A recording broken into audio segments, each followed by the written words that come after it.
Tuhan akan memimpinmu dari satu kemuliaan pada kemuliaan yang lebih besar. Dalam bahasa Inggrisnya, from glory to greater glory. Tuhan tuh tidak pernah membawa kita ke jalan turun. Tuhan tuh memang membawa kita menjadi kepala, tapi sebelum itu, jadilah ekor yang baik dulu. Apakah kita nanti seumur hidup akan kerja sama orang? Why not kalau itu panggilan? Apakah suatu hari kita akan kerja sendiri? Why not kalau memang Tuhan yang membuka jalan?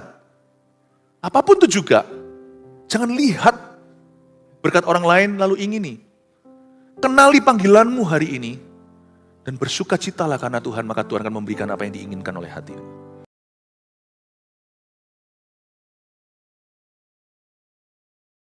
Kau mulia, Kau Raja atas hidup kami. Kami datang ke gereja hari ini untuk pertama-tama mengakui siapa Engkau dalam kehidupan kami, dalam kehidupan keluarga kami, atas profesi kami. Engkaulah Tuhan, Raja atas segala sesuatu di hidup ini. Kami datang untuk menundukkan diri dan belajar sekali lagi di kaki-Mu Tuhan. Ketika Engkau menyampaikan firman-Mu, kami mau menanggapi-Mu. Kami mau berkata ya dan amin atas setiap janji maupun perintah-perintah Tuhan. Sampaikan sabda-Mu, ya Tuhan, dan sembunyikan hamba-Mu di balik salib-Mu. Namun, sebelum kami mendengarkan firman ini, kami punya beban syafaat untuk korban banjir di Sumatera. Berbelas kasihan Tuhan atas bangsa dan negeri ini, ampunilah dosa-dosa kami, dosa-dosa negeri ini. Hamba berdoa supaya tidak ada bencana susulan bagi Sumatera atau anywhere else dimanapun di Indonesia. Kami percaya Tuhan Yesus Kau memberkati negeri ini. Beri kami hikmat, pemerintah, masyarakat, dan gereja-Mu, khususnya MSP, Kau urapi untuk menjadi jawaban Tuhan. Terima kasih Tuhan Yesus. Kami siap untuk mendengarkan firman-Mu dalam nama Yesus. Haleluya. Amin. Puji Tuhan, shalom. Hari ini kita live streaming kemana-mana, jadi welcome home ya, dimanapun Anda berada, GMS tercinta. Hari ini khotbah yang saya sampaikan 5 kali berguna untuk membantu jemaat dalam pergumulan mereka.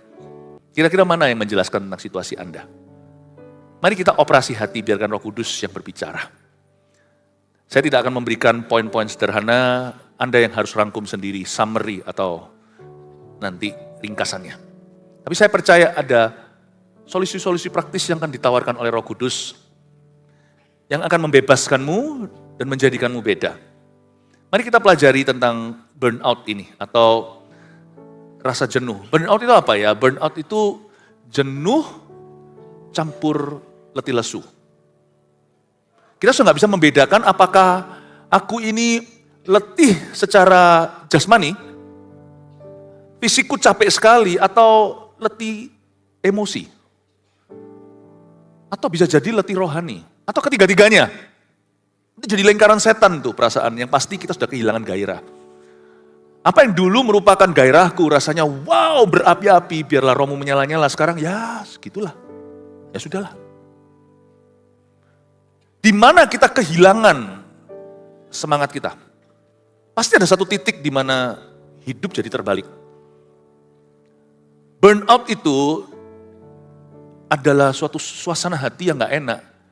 Itu seperti hidup kagak, mati tak segan. Kita seperti berputar seperti roda hamster pada rodanya itu loh, tikus yang, bukan tikus yang hitam itu, tikus jalanan, tapi tikus yang bagus itu loh, yang muter-muter di rodanya. Itu perasaan dia adalah jebakan loh. Kalau kita masuk ke jebakan itu, kita masuk dalam jebakan musuh. Nah gimana kita keluar? Ternyata bisa jadi penyebabnya sederhana.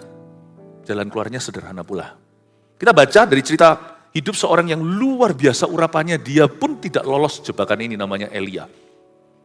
Karena Elia ini ceritanya panjang, jadi saya akan cut karena waktu kita sangat singkat. Jadi langsung aja 1 Raja-Raja 19 ayat 9 sampai 18, semoga Anda sudah familiar dengan cerita ini, kalau enggak nanti baca versi lengkapnya di Alkitab. Ini cerita langsung Elia sudah pas lagi di goa. Allah menyatakan dirinya pada Elia di Gunung Horeb. Mari kita pelajari tentang burnout dan solusinya ayat 9. Oke? Di sana masuklah ia, yaitu Elia, ke dalam sebuah gua. Dan ia bermalam di situ, maka firman Tuhan datang kepadanya demikian. Apakah kerjamu di sini, hai Elia? Jawabnya, aku bekerja segiat-giatnya bagi Tuhan, Allah semesta alam.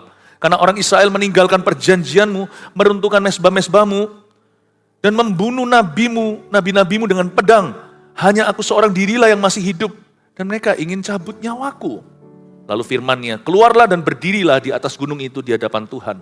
Maka Tuhan lalu, angin besar yang kuat, yang membelah gunung-gunung dan memecahkan bukit batu mendahului Tuhan. Tapi nggak ada Tuhan dalam angin itu.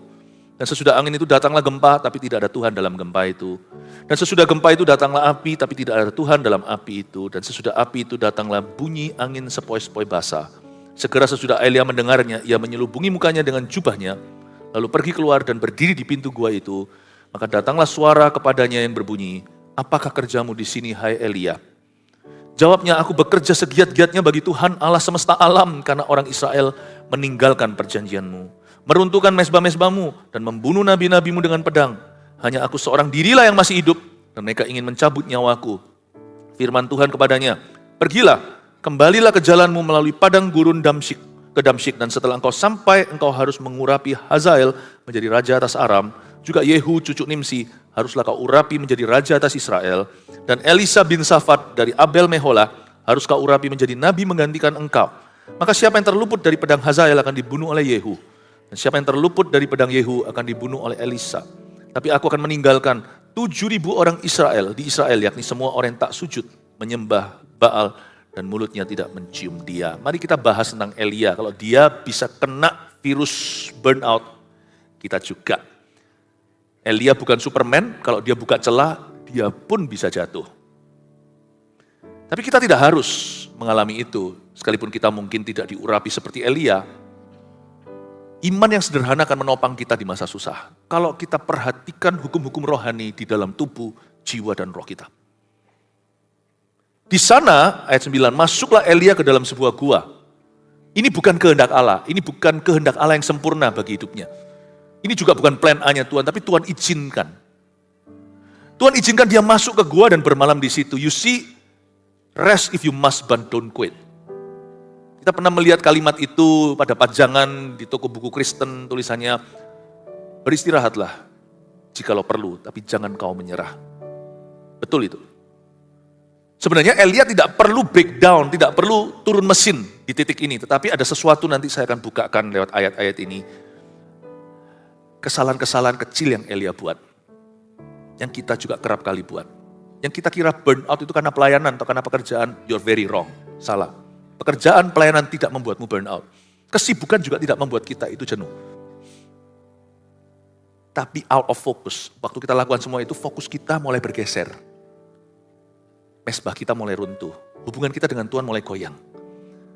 Burnout dimulai dengan sesuatu yang sangat dalam dan tidak ada hubungan sama aktivitas. Anda akan terkejut pula kalau ternyata orang yang jenuh itu juga bisa, namanya kejenuhan juga bisa melanda orang yang pengangguran. Nggak ada hubungannya sama kesibukan. Tapi seringkali yang kita salahkan karena yang kita kambing hitamkan dan yang kelihatan. Padahal sebenarnya burnout itu selalu dimulai dengan mismanagement atau salah memanage perasaan. Atau salah fokus. Di sana masuklah ia ke dalam sebuah gua. Bukan kehendak Allah tapi Tuhan izinkan. Dan Elia segera akan mengalami 3 pemulihan. Dia pertama-tama akan mengalami pemulihan jasmani dulu nanti. Lalu dia akan mengalami pemulihan rohani. Terakhir dia mengalami pemulihan tujuan. Dari cara malaikat di ayat-ayat sebelumnya yang kita tidak bahas, di pasal yang sama, pasal 19. Elia itu saya asumsi dan saya rasa tidak akan jauh dari kecurigaan saya. Elia mulai tidak balance, tidak seimbang hidupnya. Dia kerja keras iya, tapi dia makan, tidur sudah gak keruan. Makanya itu, perintah malaikat yang pertama kepadanya adalah, bangunlah, makanlah, dikasih roti bakar sama Tuhan. Saya gak tanya selainnya apa, gak ditulis di Alkitab, gak usah imajinasi. Roti bakar dan dikasih air, gak dikasih macam-macam manis-manis. Tuhan suruh dia jaga fisiknya. It's very important, penting sekali. Perkara rohani itu juga terpengaruh dengan jasmani kita. Karena kita masih tinggal dalam tubuh ini, makanya itu jaga tubuhmu, badanmu sebagai bait suci, bait Allah. Sekalipun Tuhan punya rencana dalam roh yang luar biasa, kalau kita mati, rencana itu berhenti. Karena Tuhan tidak pakai arwah. Tapi dalam menjaga kesehatan, jangan kau berhalakan. Karena orang yang jaga kesehatan setengah mati juga gak tentu tua baru mati. Hidup mati di tangan Tuhan. Fokus ke Yesus. Tanggung jawab kelola semua talenta termasuk tubuhmu. Waktu tidur ya tidur, waktu makan ya makan. Tuhan suruh dia tertib, tapi lebih dari itu menurut saya, Elia ini mulai jam doanya terganggu. Saya ngomong gini itu beranikan diri loh ya, karena ini kan termasuk spekulasi. Tapi lihat dari cara dia akhirnya berjumpa dengan Tuhan. Tuhan pulihkan dia dalam keheningan. Keheningan cipta yang sesungguhnya adalah berdiam diri di kaki Tuhan. Dia dipulihkan dalam ketenangan. Elia ini saking rajinnya, dan dia super sibuk, dia ini Marta. Dia lupa kadang-kadang perlu jadi Maria. Duduk diam di bawah kakimu, itulah kerinduanku. Seperti Maria, memilih yang terbaik, ku ingin, itulah saya lupa lagunya.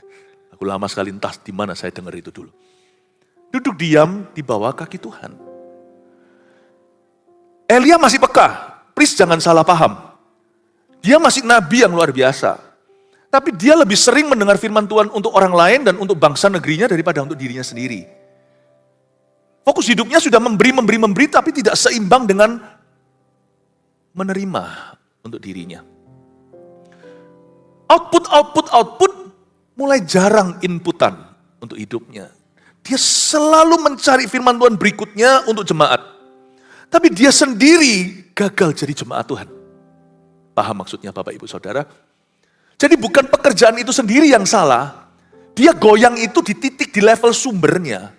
Hubungannya dengan sumber itu terganggu. Kesibukan tidak bisa kita salahkan mentah-mentah. Itu prioritas yang tidak jelas. Kita mesti tegas. Pelayanan, pekerjaan, keluarga kita, hobi apapun tidak boleh menggantikan hubungan kita dengan Kristus. Karena kita harus tahu itu sumbernya. Kalau kita tidak bercokol pada pokoknya, kita akan jadi carang yang mandul. Carang yang stagnan, tidak hanya tidak berbuah, tetapi dicampakkan ke dalam api, kering rohani. Faktanya waktu kita baca ayat-ayat tadi bahwa dia butuh pemulihan rohani, dia mendengarkan suara Tuhan untuk dirinya kali ini, membuktikan bahwa Elia memang membangun kembali mezbah Israel, tapi dia lalai dengan mezbah pribadinya. Prayer life. Kebaktian 1 tadi saya juga jelaskan, if you have a strong prayer life, you will not fear facing your future. Kalau kita punya kehidupan doa yang kuat, kita tidak akan takut menghadapi masa depan kita. Di sanalah masuklah ia ke dalam sebuah gua dan bermalam di situ. Itu terjadi pemulihan rohani nanti. Saya buka dulu, saya kasih bocoran terlebih dahulu. Lalu terakhir ada pemulihan tujuan ketika Tuhan mengingatkan kembali akan panggilan hidupnya yang mulia. Dan bahwa Tuhan punya misi yang mulia pula lewat dirinya. Purpose, God speaks purpose dalam dirinya. Tapi kita lihat coba di ayat yang ke-9, kalimat kedua. Maka firman Tuhan kepadanya demikian. Apakah kerjamu di sini, hai Elia? Tuhan tidak tanya, how do you feel? Tuhan tidak tanya, kamu merasa apa? Tuhan tidak mau manjakan perasaannya. Tuhan tanya, apa kerjamu di sini? Kerja itu holy. Kerja di sini terbagi antara kerja dalam Tuhan, yaitu di dalam profesimu di dunia sekuler atau di dunia kerja. Tapi juga kerja, bukan hanya kerja dalam Tuhan, tapi kerja untuk Tuhan. Yang jelas-jelas adalah pelayanan di dalam gereja. Dua-dua adalah kerja. Dan kerja itu holy, kerja itu suci. Bahkan sebelum manusia jatuh dalam dosa, kerja itu sudah Tuhan instalasi dalam hidup manusia. Di Taman Eden itu, Tuhan memberikan beban. Tuhan memberikan pekerjaan kepada Adam dan Hawa. Adam saking sibuknya dikasih asisten pribadi sekaligus istri. Awal mula Tuhan menciptakan seorang istri bagi seorang pria itu untuk bekerja di ladang Tuhan. Alasan pertama mereka nikah bukan romansa. tapi kerajaan Allah. Allah mempersatukan kedua insan supaya mereka bekerja untuk Tuhan. Kita kira kerjaan Adam itu mudah, hanya kasih nama, gajah, jerapah. Bukan, tapi juga memetakkan bumi. Apa bagian apa, itu penuh dengan organisasi, administrasi, dan hikmat di lapangan. Penuh dengan eksplorasi, strategi, menentukan ini dan itu, observasi, riset. Dunia itu belum barusan aja dijadikan. Masih belum punya patron. Adam dan Hawa itu punya job deskripsi dari Tuhan. Jadi job is holy.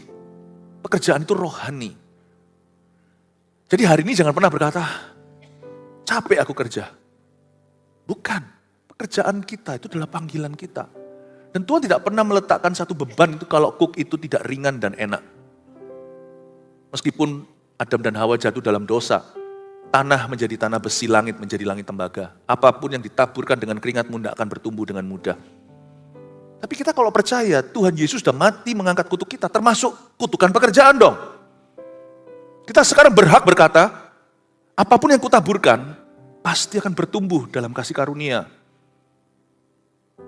Bukan dalam roh serakah, bukan punya motivasi yang salah, bukan juga memanipulasi Tuhan, bukan Injil kemakmuran, tapi kita percaya bahwa pekerjaan bukan hasilnya itu nanti Tuhan yang memberi pertumbuhan. Tapi pekerjaan itu sendiri adalah berkat dalam kehidupan kita. Jangan lihat work as an enemy. Jangan lihat pekerjaan itu sebagai musuh. Aduh, beban beratku itu ya pekerjaanku. Work is beautiful. Diciptakan sebelum dosa masuk ke dalam dunia. Jadi tidak pernah yang namanya pelayanan itu bisa membuatmu burn out. Tidak bisa. Tidak ada unsur di dalamnya, tidak ada ingredient. Sama sekali tidak ada bahan untuk burn you out, tidak ada bahan untuk membuatmu jenuh dan membuatmu letih lesu. Baik itu pekerjaanmu, ataupun itu pekerjaan Tuhan di dalam pelayanan, work never could burn someone out. Pekerjaan tidak bisa membuatmu burn out. Apa yang saya sampaikan ini setan tidak suka. Karena ini melucut di tipu muslihatnya. Setan itu kan punya trik-trikan. Jadi kita tidak pernah tahu duduk perkaranya, kita tidak pernah tahu akar permasalahannya. Setan itu suka menipu. Dia pakai ilusi dan halusinasi sehingga kita tidak bisa melihat musuh kita sesungguhnya itu siapa. Dan kita kira musuh kita adalah darah dan daging. Yang kita kira adalah pelayanan itu musuh kita. Pemimpin rohani kita musuh kita. Orang tua kita musuh kita. Pendeta kita musuh kita. Gereja musuh kita. Setan itu pintar. Tapi kalau kena firman, dia ditelanjangi. Please understand, hilang gairahmu itu bukan karena ministry atau bukan karena pekerjaan yang Tuhan percayakan. Berapa banyak orang hari ini minta pekerjaan. Mereka tidak punya pekerjaan. Bersyukurlah untuk pekerjaanmu. Kecuali kalau pekerjaan Anda ilegal, jangan bersyukur, bertobatlah. Kalau pekerjaan Anda legal, berapapun bayarannya, cukupkanlah. Ya? Jangan mengeluh. Karena justru yang membuat bocor spiritualmu adalah keluhan itu.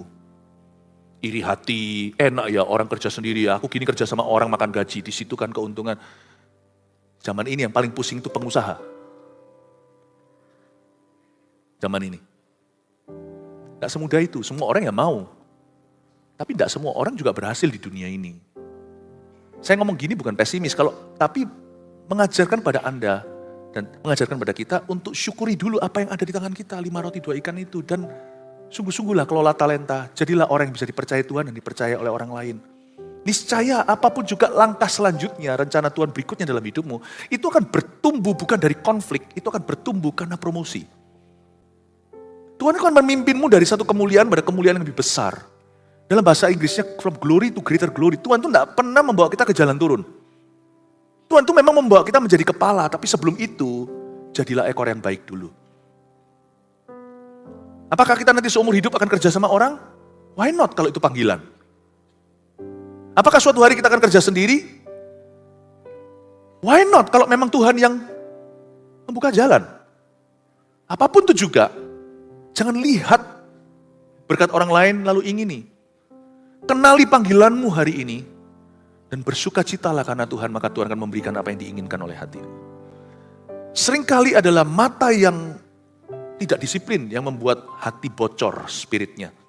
Orang-orang yang iri hati, cemburu sama berkat orang, dan yang selalu melihat diri sendiri sebagai belalang. Dan apa saja yang dia lakukan, dia selalu merasa Tuhan itu kurang. Apakah kerjamu di sini, hai Elia? Pertanyaan ini sharp, diulang 2 kali nanti di ayat-ayat berikutnya. What are you doing here? Tuhan ingatkan pada Elia bahwa dia sudah keluar dari jalur yang benar. Hatinya sudah tidak di posisi yang tepat. Elia sudah kehilangan fokus. Dengan kata lain dalam bahasa Inggrisnya kira-kira gini, komentar Yesus. You are out of step with me. You are out of place with me. Elia, what are you doing here? Apa yang kamu lakukan di sini? Tuhan bilang, kamu harusnya kerja ini. Kok kamu ngerjain yang enggak-enggak, yang bukan-bukan? Kok kamu urusi yang enggak-enggak, yang bukan-bukan? Harusnya ini urusanmu. Dan untuk itu kau bersinar sebagai nabi.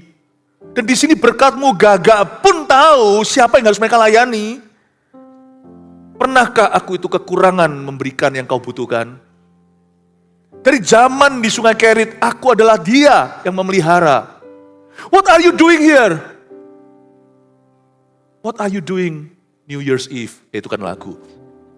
Apa yang kamu lakukan di sini? Jawabnya, lihat ayat 10 ya. Aku bekerja segiat-giatnya bagi Tuhan. Langsung yang disalahkan adalah aktivitasnya. Aku bekerja giat banget. Kata segiat-giatnya itu terlalu giat artinya. I've worked too hard. Ingat ya, ini bahasa orang burnout. I've worked too hard. Aku bekerja terlalu giat bagi Tuhan semesta alam, karena orang Israel meninggalkan perjanjianmu. Meruntuhkan mezbah-mezbahmu, membunuh nabi-nabimu dengan pedang. Dia mulai lihat situasi-situasi perang. Sehingga akhirnya dia punya spirit itu surviving mode. Ya, modenya itu mode bertahan. Bukan lagi melihat Tuhan. Dan dia merasakan panggilannya, seperti Petrus yang tadi pagi saya jelaskan, dia mulai merasakan badai taufan dan anginnya. Jadi akhirnya Elia tidak lagi melihat panggilan yang tinggi, tapi dia hanya mengejar kebutuhan, seperti anjing kejar ekornya, muter-muter, tidak pernah ketemu. Lalu dia katakan sesuatu ini yang cukup fatal di kalimat berikutnya. Hanya aku seorang dirilah yang masih hidup. Dan mereka ingin mencabut nyawaku. Nah, ini yang menurut saya membocorkan semua rohnya. Yaitu tidak objektif pikirannya. Yang dipikirkan bukan yang objektif. Yang dia kejar tidak lagi objektif. Hanya aku seorang dirilah yang masih hidup. Kita nggak usah buka, tapi di pasal sebelumnya, sebelum dia ketemu sama Ahab, lalu cerita itu loh tentang bagaimana dia kalahkan ratusan Nabi Baal. Dia sempat ketemu dulu sama pegawainya Ahab, yang diutus untuk cari Elia ke seluruh ujung bumi, namanya Obadja. Obadja ini takut akan Tuhan, sekalipun dia kerja kepada seorang raja yang sangat-sangat jahat. Dari sini harusnya kita itu terhiburkan bahwa di tempat yang paling gelap pun selalu Tuhan sisakan ada 1-2 anak terang. Dan Obadja ketemu di tengah jalan sama Elia, dia mengenali ini nabi besar itu, dia berkata, Bapak Elia, majikanku cari kamu. Beritahu majikanmu aku ada di sini. Obadja pergi lalu beritahukan. Obadja sempat bilang sama Elia, Bapak Elia, have mercy on me, berbelas kasihan padaku. Jangan sampai aku pergi sama Tuanku, lalu kembali kau tidak di situ. Karena engkau adalah nabi yang sangat-sangat diurapi. Bisa jadi setelah aku pergi, kau dibawa sama Roh Kudus kemana? Tolong ya, tinggal di sini demi saya.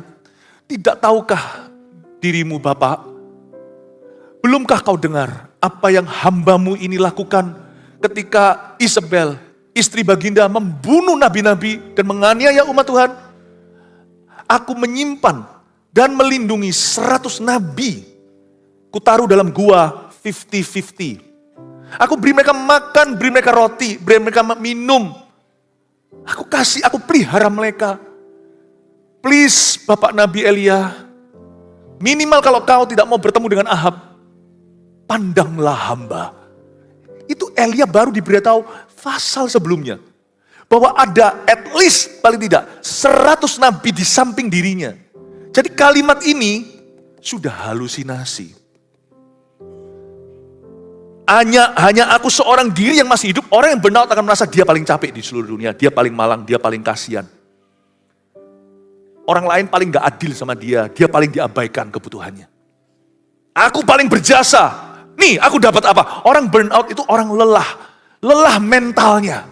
Dan waktu mental kita lelah, waktu kita letih lesu dan berbeban berat tapi kita tidak datang ke Tuhan, tapi kita urusi sendiri perasaan itu, diajak ngomong, perasaan burnout itu dimanjakan, lama-lama kita ngambek. Kita sumpek, bahasa orang Surabaya bilang gitu ya. Kita mulai kesel hati kita. Dan orang yang burnout mulai tidak objektif pikirannya. Hanya aku seorang diri yang masih hidup.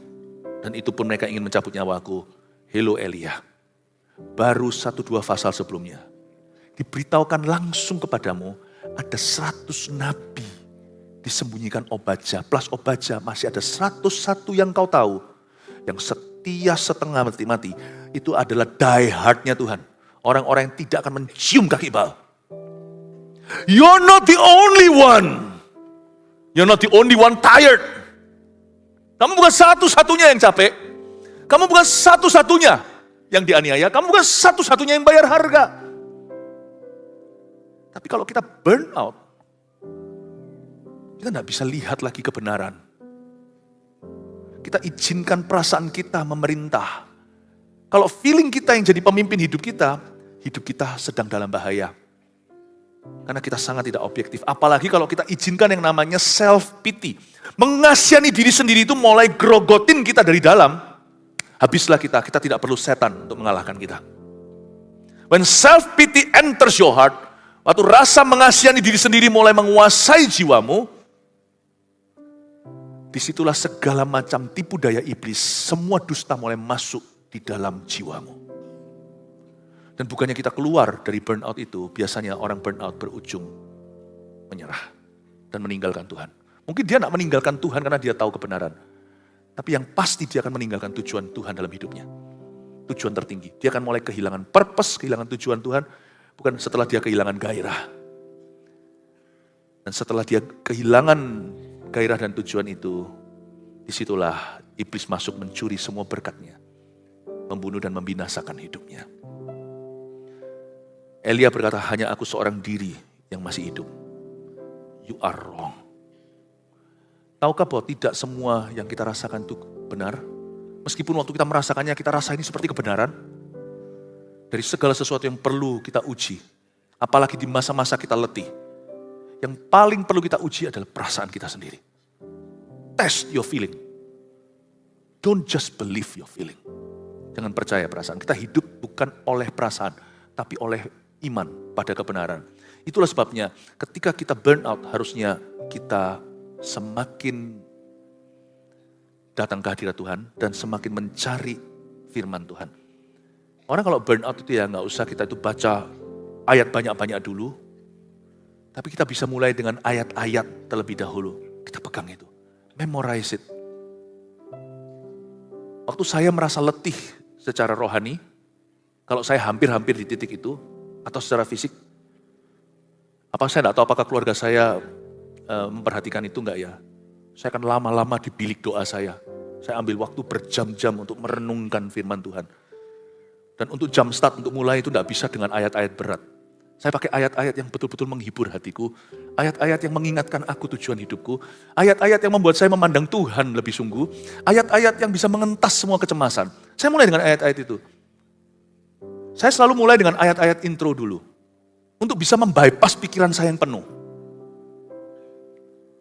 Itu trik saya. Semoga itu jadi solusi buat Anda. Karena kita semua termasuk Elia pasti pernah menghadapi yang namanya letih. Tapi puji Tuhan, tidak pernah Tuhan izinkan dalam hidup saya kesaksian, tidak pernah Tuhan izinkan saya sampai di titik gua. Saya selalu ada titik balik. Bapak Ibu Saudara, perasaan ini valid. Dan kalau Anda alami ini, Anda jangan merasa orang gagal.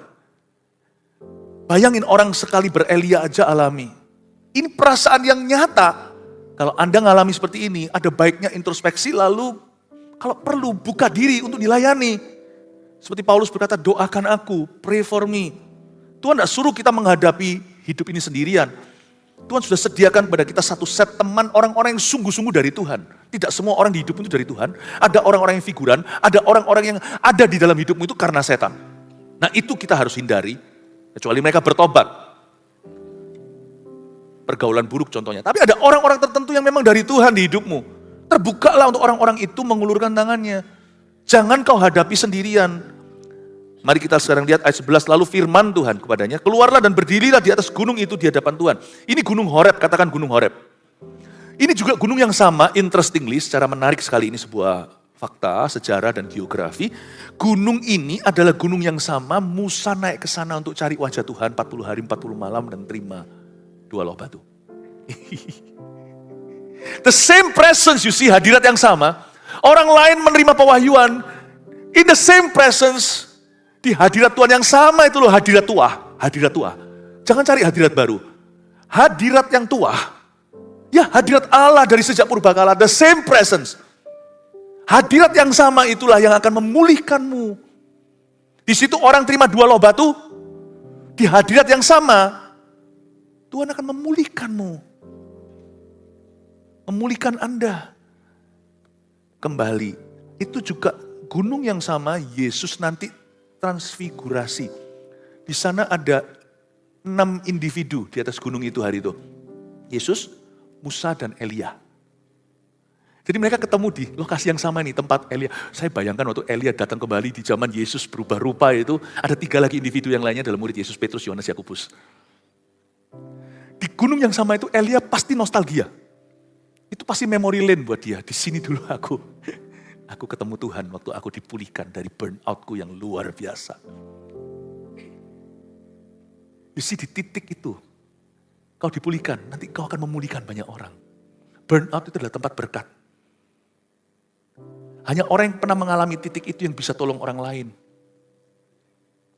Saya pernah mengalami burnout, bukan pernah atau enggak, saya bisa alami burnout berkali-kali, percayalah. Tapi saya tidak biasakan diri ngambek sama Tuhan. Saya selalu menentang yang namanya sifat untuk menyalahkan orang lain dan menyalahkan keadaan. Dan saya belajar tidak sampai berlarut-larut dalam perasaan. Saya ngerti bahwa gua ini ada di dalam kehidupan kita. Dan saya menemukan caranya untuk menghindarinya. Gunung itu, di situ dia keluarlah dan Tuhan bilang sama dia, berdirilah di atas gunung tersebut. Maka Tuhan lalu, angin besar dan kuat yang membelah gunung-gunung dan memecahkan bukit-bukit batu mendahului Tuhan. Tapi tidak ada Tuhan dalam angin itu. Dalam angin, gak ada Tuhan. Jangan cari apa yang tren di dunia, yang datang pergi opini manusia. Ketika hati pikiranmu bercokol pada angin itu akan membawamu kemana kau tidak akan tahu. Dan dia pasti tidak akan membawamu ke Tuhan. Pada waktu kita burn out, jangan renungkan opini orang. It will only weaken you, melemahkanmu dan membawamu semakin jauh. Tidak ada Tuhan di dalamnya. Kalau kita lagi burn out, dengarkan satu suara, firman Tuhan. Dengar khotbah, renungkan firman, gak mempan, hatinya lagi berkelut, lagi berkabut, dengarkan firman. Gak ada salahnya loh ya. Kalau kita sekali-kali perlu disuapin firman. Anggaplah itu privilege atau sebuah hak istimewa anak-anak Tuhan untuk bisa mendengarkan pengajaran-pengajaran Kristus dikhotbahkan. Jadi orang yang burn out harusnya datang ke kursi gereja. Duduk diam di sana dan biar firman menghidupkan dia. Bukan di angin. Tapi juga tidak ada dan sesudah itu datanglah gempa tapi tidak ada Tuhan di dalam gempa itu. Jangan cari momentum berikutnya. Jangan cari gejolak jiwa. Jangan cari sesuatu yang sensasional. Bukan itu titik pemulihanmu. Dan sesudah gempa itu datanglah api. Tetapi tidak ada Tuhan dalam api itu. Api di sini itu saya ingat kalimat dalam bahasa Inggris. Don't be caught in the heat of the moment. The heat of the moment adalah jangan tertangkap basah dengan keadaan saat itu. Jangan terbawa dengan keadaan. Jangan kita itu kalau sudah merasakan begini, misalnya aku merasakan perasaan ini, lalu habis itu kita semakin beri makan. Hati-hati. Api itu bisa makan perasaan. Perasaan itu bisa jadi api yang menghanguskan. Jangan. Tapi sesudah api itu datanglah bunyi angin sepoi-sepoi basah. Apa itu angin sepoi-sepoi basah? Itulah hubungan pribadi dengan Tuhan. Angin sepoi-sepoi basah di sini adalah membangun hubungan dengan Tuhan dalam ketenangan. Saat saya ingat ayatnya di Yesaya, tapi kamu enggan, kamu ingin naik kuda cepat. Kamu lari kencang dan malah hilang. Justru dalam bertobat, dalam tinggal tenang, terletak kekuatanmu. Ingat ayat itu? It is in silence. Dan mendengarkan the gentle voice of Jesus. Mendengarkan suara Tuhan yang lemah lembut. Segera sesudah Elia mendengarnya ayat 13, ia menyelubungi mukanya dengan jubahnya. Elia tahu bahwa ada Tuhan di dalam angin sepoi basah. Lalu ia pergi keluar dan berdiri di pintu gua itu. Maka datanglah suara kepadanya yang berbunyi, luar biasa. Suara itu tetap sama. Apakah kerjamu di sini, hai Elia? Bukannya orang itu kalau lagi burn out beritahu, ya udah ya nggak apa-apa, kamu istirahat. Karena kalau orang sudah rasa dirinya too much, udah keterlaluan dia berkorban. Kita mending lebih baik lepas tangan dan kasih dia ruang. Oke. Aku nggak CG dulu ya. Aku mau me time dulu. Aku nggak pelayanan dulu ya. Loh ya nggak apa-apa, nggak ada yang memaksa daripada kalau hatinya terpaksa ya kan. Cuman izinkan saya dari mimbar ini mengingatkan kalau itu bukan solusinya. Karena waktu Tuhan ketemu Elia, Tuhan nggak berkata, ya sudah nggak apa-apa. Kamu perlu berapa waktu? Tuhan berkata, apa kerjamu? Wow, very powerful. Tuhan membenarkan kesalahpahaman Elia. You think your ministry burns you out? You burn yourself out. Kau kira pelayanan itu yang membuatmu burn out? Jenuh? Berarti lesu? Bukan. Tapi kau sendiri yang membakar dirimu. Dengan kata-kata seperti, aku sendirian Tuhan. Aku tinggal seorang diri. Nah kata-kata itu yang membuat pesawat itu dari orang-orang yang melihat dari bawah, loh kok tiba-tiba ada gas. Tiba-tiba seperti ada cairan keluar dari pantat pesawat. Terjadi kebocoran bahan bakar. Dari mana kebocoran itu? Tuhan beritahu. Itu bukan dari pelayananmu. Pelayanan itu justru kekuatanmu. Pekerjaanmu itu justru memberimu tujuan. Itu tidak membakarmu. Itu loh yang membocorkan pengakuanmu yang salah. Aku sendirian. Padahal faktanya tidak demikian dan kamu tahu loh. Perasaanmu itu menguasai akal sehatmu. Sehingga yang kau utarakan itu hatimu sendiri tahu itu nggak betul tapi diutarakan terus. Itu yang membuat bocor bahan bakarmu. Makanya itu penting sekali, if you've got nothing to say, kalau kita tidak tahu mau ngomong apa, lebih baik jangan ngomong apa-apa. Karena perkataan itu bisa membenarkan kita, perkataan juga bisa membocorkan karunia Tuhan. Amin Bapak Ibu. Itu loh yang membuatmu jadi lemah, semakin lemah. Oh iya. Penting sekali kita harus, kalau kita mendapatkan faktanya betul dulu, carilah kebenaran terlebih dahulu. Kalau kita belum pasti sesuatu, jangan konklusi. Karena itu yang membuat kita terseret masuk ke dalam jebakan. Bukan hanya perkataan, tapi menurut saya lifestyle gaya hidup Elia mulai tidak benar. Dia nggak berdosa, dia tetap nabi yang setia. Elia tidak ada skandal. Nanti ketemu sama Tuhan Yesus. Ya, ratusan generasi demikian. Kemudian dia ketemu Tuhan. Di gunung yang sama. Tapi kita mengerti sekarang bahwa pekerjaannya dan pelayanannya bukan itu yang membuat dia jenuh. Tuhan berkata sama dia, apakah kerjamu di sini? Tapi lucunya kalau Anda baca di ayat yang 13, Tuhan suruh dia keluar. Lalu pergi keluar, meskipun waktu di dalam tadi gua, firmannya sama loh, ngapain keluar? Coba kadang-kadang kita berpikir, Tuhan ini hikmatnya apa? Waktu di dalam gua tadi, Tuhan juga firmannya sama, apa kerjamu di sini? Tapi waktu dia keluar, meskipun Tuhan kasih pertanyaan yang sama, tapi ada kelanjutannya. Selama kau masih di dalam gua, aku tidak bisa wahyukan lebih. Kalau kamu memang mau istirahat, istirahatlah. Aku pulihkan Aku pulihkan kamu secara rohani, dan kamu juga bisa pemulihan secara jasmani. Tapi tunggu sampai kamu sudah selesai bosan dengan episode burnoutmu ini. Waktu kamu keluar dari gua, baru aku akan wahyukan lebih. Di dalam gua, Tuhan berkata sama dia, apa kerjamu? Di luar gua, Tuhan ngomong yang sama. Apa kerjamu? Tapi continue di ayat 14. 14 dia masih ngeluh sih. Ayat 15. Ayat 14 adalah ayat yang diabaikan Tuhan, tapi ditulis dalam firman. Coba lihat ayat 14, jawabnya. Apakah aku kerja segiat-giatnya bagi Tuhan? Allah semesta alam. Karena orang Israel meninggalkan perjanjianmu, meruntuhkan mezbah-mezbahmu, dan membunuh nabi-nabimu dengan pedang. Hati-hati apa yang kau katakan lama-lama jadi kebenaran. Diucapkan ini, ternyata ditanya pertanyaan yang sama. Jawaban Elia nggak beda, tetap yang tadi-tadi. Seolah-olah hafalan, padahal dia nggak hafal apa-apa. Itu sudah menjadi daging darah. Apa yang kau akui dengan mulutmu, lama-lama jadi fakta. Jadi kebenaran. Dan waktu ditanya sama Tuhan lagi, harusnya kalau Tuhan tanya 2 kali itu, Tuhan mengharapkan jawaban yang beda. Tapi jawabannya sama. Coba Anda compare ini dengan jawaban dia ke-1. Persis plek, ciplakan, aku bekerja segiat-giatnya. Aku bekerja too much, terlalu giat. Orang Israel meninggalkan perjanjian.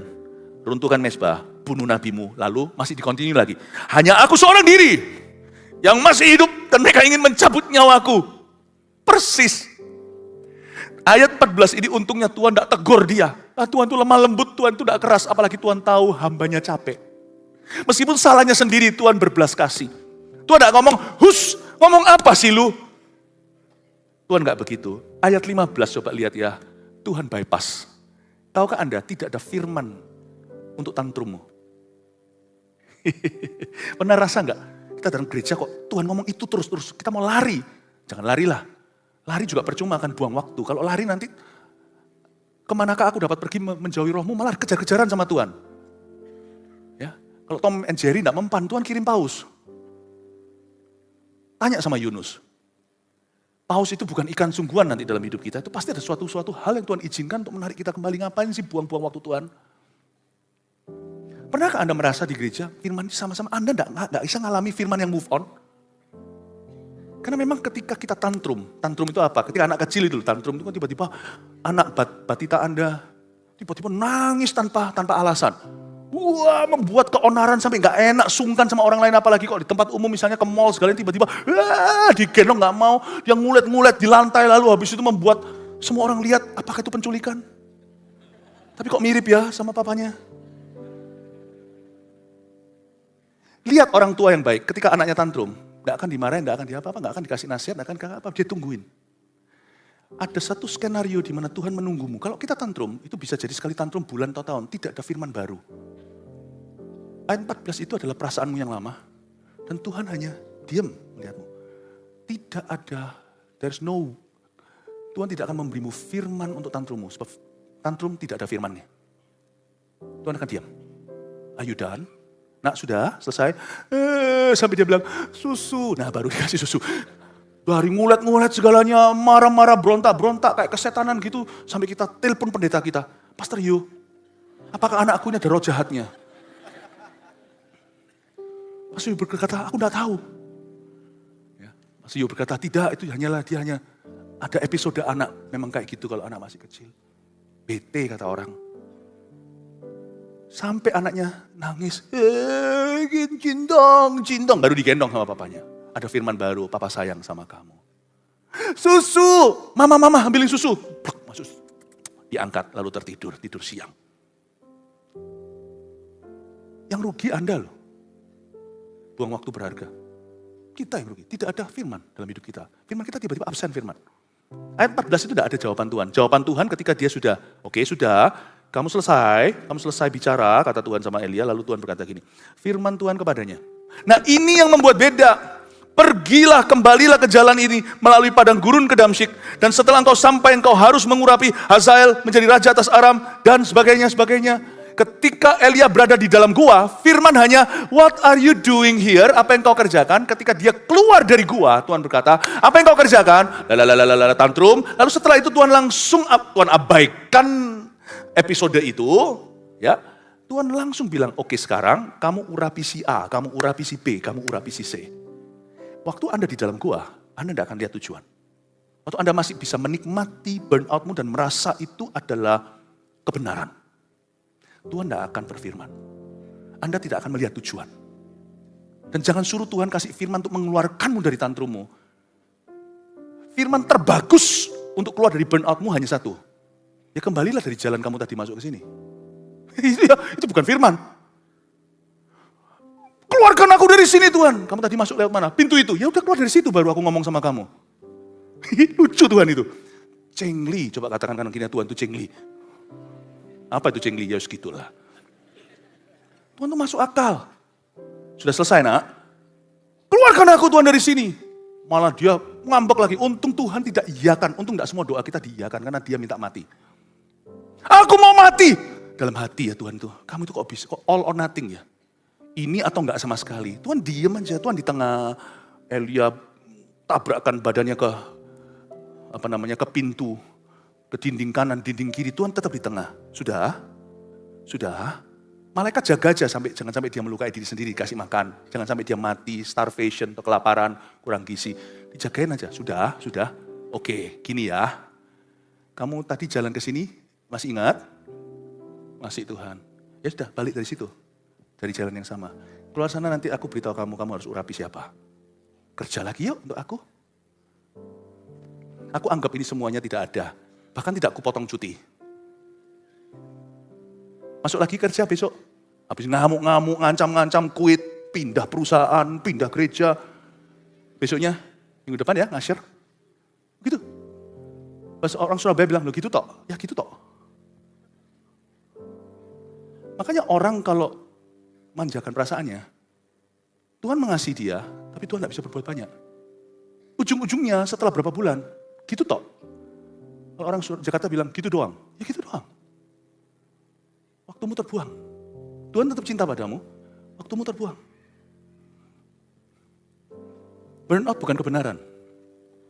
Lalu lihat ya, Tuhan suruh dia mengurapi siapa aja. Lalu saya selesai habis ini. Setelah engkau sampai ayat 15b, engkau harus mengurapi Hazael menjadi raja atas Aram.